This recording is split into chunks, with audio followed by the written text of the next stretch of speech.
Concerne le dernier point, les informations relatives à Nantes Métropole. Donc depuis notre dernier conseil de début mars, il n'y a pas eu de conseil métropolitain puisqu'il a lieu demain. Mais quand même demain, je ne vais pas vous donner le résultat du vote de demain, mais il y a un point très important, je pense que tout le monde le sait.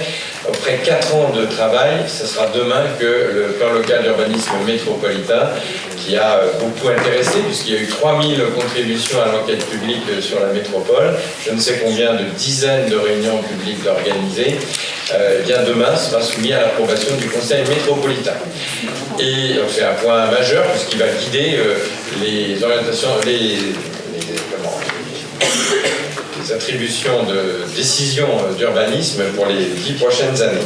Et puis un autre point qui sera également mis aux voix demain, petite amélioration, mais on prend une petite amélioration pour nous, s'agissant de cette petite navette qui traverse Goueil venant de Brin pour aller à Saint-Aignan-de-Grandlieu en passant par la gare, une navette de 16 places, la ligne 68, qui avait un petit peu défrayé la chronique, puisque lorsqu'elle était bien chargée par de nombreux scolaires, eh bien, elle ne pouvait plus passer sur nos plateaux.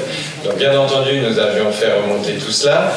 Et pour la rentrée prochaine, puisque c'est dans le cadre de marché avec des sociétés de transport affrétées, à partir donc de septembre, nous devrions avoir des bus, tout ça, des classiques, des transports classiques, et ce ne sera plus des minibus.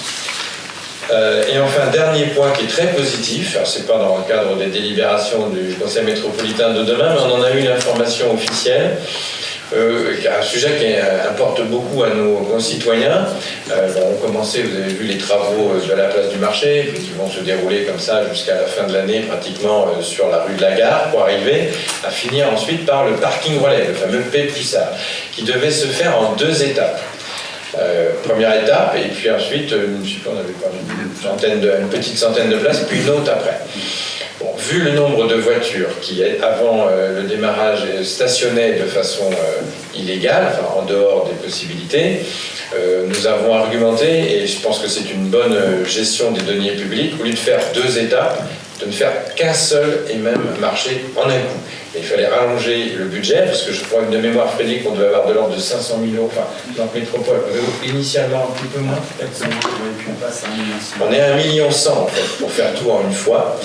Donc forcément, il a fallu une grosse rallonge budgétaire, mais notre demande a été entendue. On a eu l'information comme quoi cette rallonge, qui est donc prise sur les crédits centraux, hein, les parkings relais, ça ne dépend pas de la PPI communale, mais des dépenses centrales, bien que ceci ait été accordé. Donc on aura le plaisir de voir ces travaux débuter en fin d'année, peut-être des travaux qui vont durer 3 mois, pour aboutir à un projet complet en une seule fois.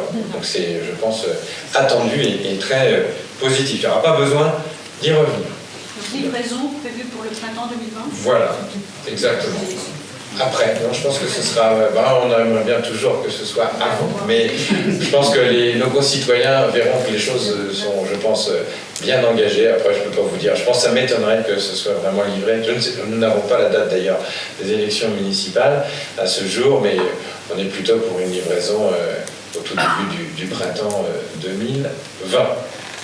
Voilà, alors nous avons aussi ajouté à notre... On va clore le conseil.